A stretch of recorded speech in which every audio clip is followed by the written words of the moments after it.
सियापुर नाम के गांव में करिश्मा और तारा नाम की दो लड़कियां रहती थीं।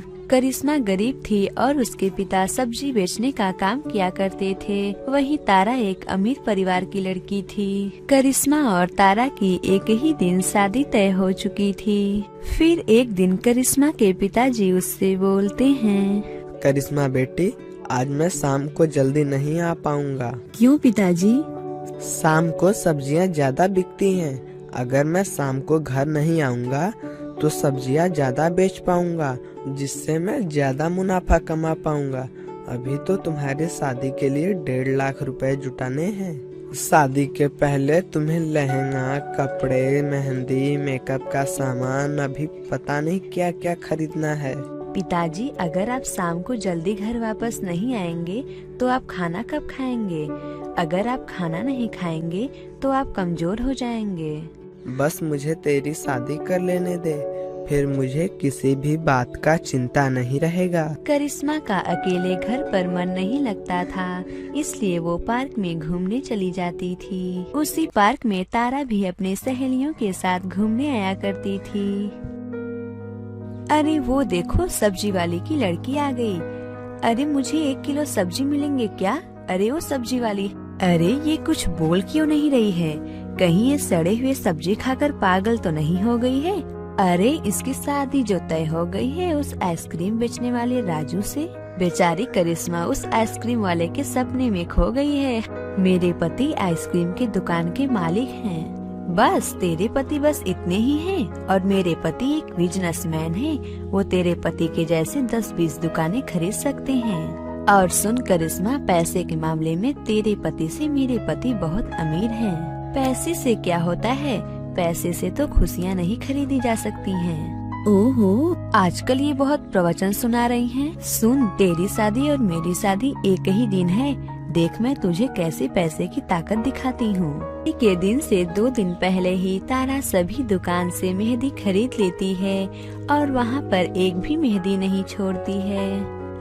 अब देखती हूँ वो सब्जी वाली क्या करती है। आई बड़ी पैसे की ताकत देखने वाली। अब उसे पता चलेगा कि आखिर पैसा होता क्या है। शादी के दिन जब करिश्मा मेहंदी लेने के लिए गई तो उसे एक भी मेहंदी नहीं मिली।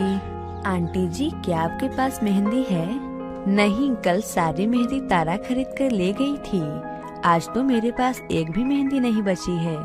आज मेरी शादी है और मेरे हाथ पर अभी एक भी मेहंदी नहीं लगी है।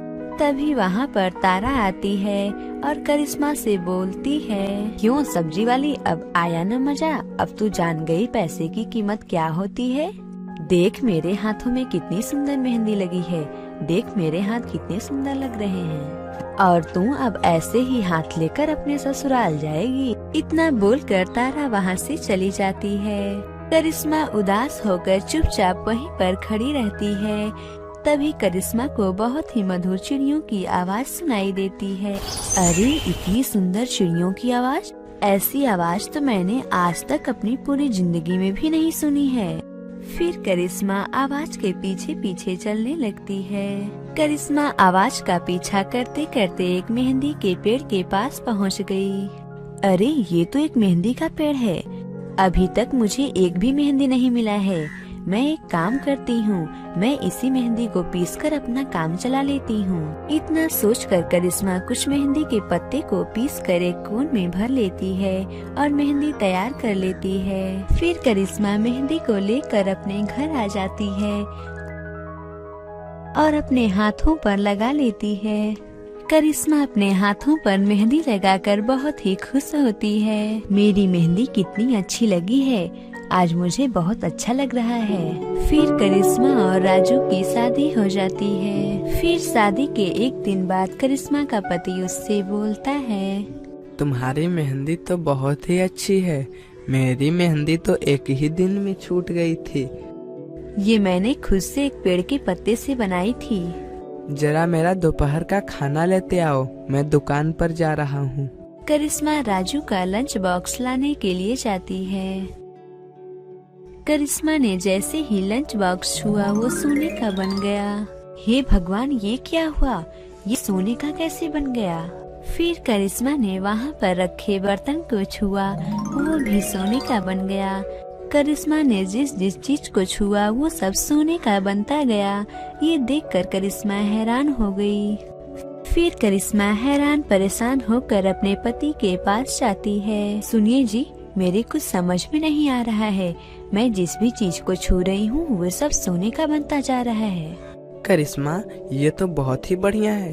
जब तक तुम्हारी मेहंदी ना उतर जाए मुझे मत छूना, नहीं तो मैं भी सोने का बन जाऊंगा। करिश्मा ने अपने घर के बहुत सारे चीजों को सोने में बदल दिया। फिर एक दिन करिश्मा की मेहंदी छूट गई। अब करिश्मा और उसका पति बहुत ही अमीर बन चुके थे। फिर एक दिन करिश्मा और उसके पति करिश्मा के घर जाते हैं। तारा भी उस वक्त अपने गांव में थी। जब तारा ने करिश्मा को कार से उतरते देखा तो वो हैरान हो गई और करिश्मा के घर झांक कर देखने लगी। पिताजी, ये लीजिए 20 लाख रुपए। अब आपको कभी भी सब्जी बेचने की जरूरत नहीं पड़ेगी। लेकिन बेटी करिश्मा, तुम्हारे पास इतने पैसे आए कहाँ से? फिर करिश्मा ने अपने पिताजी को जादुई मेहंदी के बारे में पूरी बात बताई। की सारी बातें तारा सुन लेती है। अच्छा, तो ये राज है इसके अमीर होने का। फिर तारा जंगल में उसी मेहंदी के पेड़ के पास जाती है। फिर तारा ढेर सारे मेहंदी के पत्ते को तोड़कर अपने घर ले जाती है। फिर तारा उन पत्तों से ढेर सारी मेहंदी बनाती है और अपने हाथों पर लगा लेती है। करिश्मा ने इसी जादुई मेहंदी से अपने घर की सभी चीजों को सोना में बदल दिया था। अब मैं भी बिल्कुल वैसा ही करूँगी और इतना सोना बनाऊंगी कि हम लोगों जैसा इस गांव में कोई भी अमीर नहीं रहेगा। इतना सोचकर तारा अपने घर के सामान को छूने के लिए जाती है। जैसे ही वो छूती है वो एक पत्थर में बदल जाता है। इसी तरह से करिश्मा ढेर सारे अपने सामान को पत्थर में बदल देती है। ये क्या हुआ? इन सभी चीजों को तो सोने में बदल जाना चाहिए था, लेकिन ये सब पत्थर में क्यों बदल गए? क्या करिश्मा ने झूठ बोला था? लेकिन अगर वो झूठ बोली होती तो वो इतना अमीर कैसे बनी होती? तभी वहाँ पर तारा का पति आता है और तारा से बोलता है, तारा, तुम मेरे साथ बाहर चलो, मैं तुम्हें एक नई कार दिखाता हूँ। नहीं नहीं, आप मुझसे दूर ही रहिए। तारा का पति बात करते करते तारा का हाथ छू लेता है और वो एक पत्थर में बदल जाता है। हाय, मैं लूट गई, बर्बाद हो गई, मेरा सब कुछ पत्थर में बदल गया, कोई मेरी मदद करो। इस कहानी से हमें ये सीख मिलती है कि हमें कभी भी लालच नहीं करना चाहिए, क्योंकि लालच का फल हमेशा बुरा ही होता है। इसलिए हमें कभी भी लालच नहीं करनी चाहिए। अगर आपको ये कहानी अच्छी लगी हो तो इसे जरूर लाइक करें और हमारे चैनल हिंदी टेल्स गुरुजी को जरूर सब्सक्राइब करें और हमें कमेंट करके जरूर बताएं कि आपको ये कहानी कैसी लगी, और लाइक करना तो बिल्कुल मत भूलिए। दूर किसी एक गांव में एक बूढ़ी औरत अपने 2 बच्चों के साथ रहती थी, राधा और रघु। एक दिन अचानक वो बूढ़ी औरत बीमार हो गई। फिर उसने अपने दोनों बच्चों को अपने पास बुलाया और उन दोनों से बोली, बच्चों, आज मेरी तबीयत बहुत खराब है। मैं अपनी जीवन में तो सिर्फ 2 ही चीजें कमा पाई हूँ और मेरे पास कुछ भी नहीं है जो मैं तुम दोनों को दे सकूं। उनमें से एक तो है गुलाब का फूल और दूसरा है ये घर। जिनमें से राधा, तुम ये गुलाब का फूल ले लो और रघु, तुम ये घर ले लो। और मेरे पास तो कुछ भी नहीं है जो मैं तुम दोनों को दे सकूं। तुम दोनों इस चीज का अच्छे से इस्तेमाल करना। फिर उस बूढ़ी औरत ने आखिरी सांस ली और अपनी दम तोड़ दी। बूढ़ी औरत के गुजर जाने के बाद राधा ने वो फूल ले लिए और उसका बड़ा भाई रघु वो घर ले लिया। राधा गुलाब के फूल को लेकर अपने कमरे में चली जाती है। फिर राधा उस गुलाब के फूल से अपने मन की सारी बातें करने लगती है, जैसे वो गुलाब का फूल राधा की बातें सुन रहा हो। गुलाब के फूल, तुम जानते हो इस दुनिया में मेरी माँ नहीं रही। इस दुनिया में तुम्हारे और मेरे भाई के सिवा मेरा कोई नहीं है। राधा उस गुलाब के फूल से बहुत सारी बातें कर रही होती है। तभी उसकी नजर गुलाब के सूखे गमले की मिट्टी पर जाती है। अरे गुलाब के फूल, तुम तो बिल्कुल सूख गए हो। तुम्हें तो जीवित रहने के लिए पानी की जरूरत है। रुको गुलाब के फूल, मैं तुम्हें पानी लाकर देती हूँ। बोलकर राधा तालाब के पास पानी लेने के लिए जाती है। जब वो तालाब से पानी लेने के लिए जा रही होती है, तभी उसकी नजर एक सुंदर बगीचे पर पड़ती है। वो बगीचा देखने में बहुत ही सुंदर था, इसलिए राधा उसे देखने के लिए वहाँ पर चली जाती है। जब राधा और पास जाकर देखती है तो वो देखती है कि वहाँ पर एक बहुत ही सुंदर रानी बैठी हुई है। रानी को देखकर राधा एक पेड़ के पीछे छुप जाती है और रानी को देखने लगती है। तभी रानी की नजर राधा पर पड़ती है और वो राधा को देख लेती है। कौन है वहाँ पर? सामने आओ। डरो नहीं, मैं तुम्हारा कुछ नहीं करूँगी, सामने आओ। तब राधा डरते हुए बोली, महारानी जी मैंने कुछ नहीं किया है। मैं तो पानी लेने आ रही थी और आपके सुंदर बगीचे को देखकर इसे देखने के लिए चली आई। महारानी जी, मुझे माफ कर दीजिए। हाँ, मैं जानती हूँ कि तुमने कुछ भी नहीं किया है।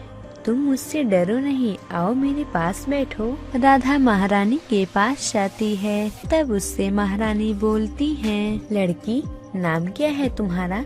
तुम किस गांव में रहती हो और तुम यहाँ पर क्या करने के लिए आई थी? और क्या तुमने खाना खाया है? महारानी जी, मेरा नाम राधा है और मैं पास के गांव में रहती हूँ। अच्छा राधा, आओ तुम हमारे साथ खाना खा लो। फिर राधा महारानी के साथ खाना खाती है और मन ही मन सोचती है, ये खाना कितना लजीज है। मैंने आज तक तो अपने पूरे जीवन में ऐसा खाना नहीं खाया है। तुम क्या सोच रही हो राधा? महारानी जी, ऐसा खाना मैंने अपने पूरे जीवन में नहीं खाया है। आपका बहुत बहुत धन्यवाद। महारानी जी, मैं आपको इसके बदले क्या दे सकती हूँ? मेरे पास तो सिर्फ एक गमला है। उस गुलाब के गमले के पास मेरे पास और कुछ भी नहीं है। वो गुलाब का गमला मुझे बहुत ही प्यारा है। महारानी जी, आप रुकिए, मैं आपको वो गमला अभी ला कर देती हूँ। इतना बोलकर राधा अपने गांव आती है गुलाब का पेड़ महारानी को देने के लिए। राधा जैसे ही घर पहुँचती है, वो देखती है कि मेरे गुलाब के पेड़ की जगह दूसरा कोई पौधा रखा है। ये देखकर राधा परेशान हो जाती है। ये मेरा गुलाब का पौधा नहीं है। अरे, मेरा गुलाब का पौधा कहाँ गया? किसी ने चुरा लिया क्या? राधा परेशान होकर अपने भाई रघु के पास जाती है। भैया, क्या तुमने मेरे गुलाब के पौधे को देखा है क्या? वो मेरे कमरे में नहीं मिल रहा है। मुझे लगता है कि किसी ने चुरा लिया है। नहीं राधा, मैंने तुम्हारे पौधे को नहीं देखा। तुम ही कहीं रखकर भूल गई होगी। राधा उदास होकर अपने कमरे में चली आती है। तभी उस पौधे में से आवाज आती है, रुको, मेरी बात सुनो। तुम मुझे अपने बगीचे में लगा दो।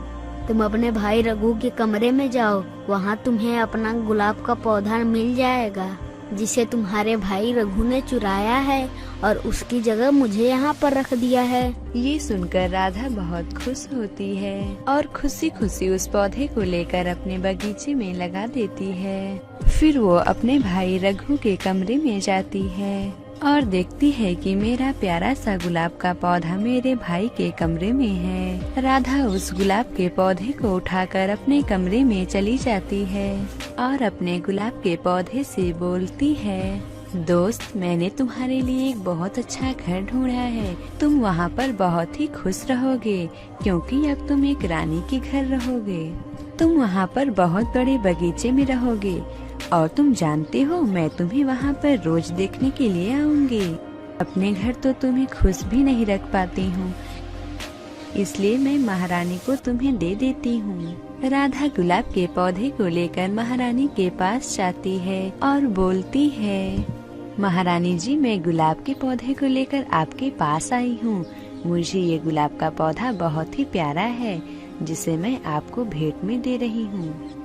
रानी को उस गुलाब के पौधे को देखकर कुछ बीती बातें याद आती हैं। फिर महारानी मन ही मन कहती हैं, अरे ये तो वही गुलाब का पौधा है जो मैं 10 साल पहले उस बूढ़ी औरत को दी थी, जब उस चुड़ैल ने मेरे बेटे को एक गुलाब के पौधे में बदल दिया था। महारानी को उस चुड़ैल की बात याद आ जाती है। 10 साल बाद जब तुम इस गुलाब के पौधे को हाथ लगाओगी, तब ये एक सुंदर राजकुमार में परिवर्तित हो जाएगा। फिर महारानी राधा के हाथ से गुलाब का पौधा ले लेती हैं। महारानी जैसे ही उस गुलाब के पौधे को अपने हाथ में लेती हैं, वो एक सुंदर राजकुमार के रूप में बदल जाता है। ये देखकर महारानी और राधा बहुत खुश हो जाती हैं। फिर महारानी राधा से बोलती हैं, मैं तो ये बात बिल्कुल ही भूल चुकी थी कि 10 साल बाद जब मैं इस गुलाब के पौधे को हाथ लगाऊंगी, तब ये गुलाब का पौधा एक सुंदर राजकुमार के रूप में बदल जाएगा। राधा, तुम्हारा बहुत बहुत धन्यवाद जो तुम मेरे राजकुमार को मेरे पास पहुंचा दी। तभी राजकुमार राधा से बोलता है, राधा, तुम मेरी सबसे अच्छी दोस्त हो, इसलिए मैं तुमसे विवाह करना चाहता हूँ। राजकुमार की बात सुनकर राधा बहुत खुश होती है। खुशी खुशी राधा और राजकुमार की शादी हो जाती है। इस कहानी से हमें ये सीख मिलती है कि हमें हमेशा दूसरों की मदद करनी चाहिए और दूसरों का देखभाल करना चाहिए। अगर आपको ये कहानी अच्छी लगी हो तो इसे जरूर लाइक करें और इस चैनल हिंदी टेल्स गुरुजी को सब्सक्राइब करें और हमें कमेंट करके जरूर बताएं कि आपको ये कहानी कैसी लगी, और लाइक करना तो बिल्कुल मत भूलिए।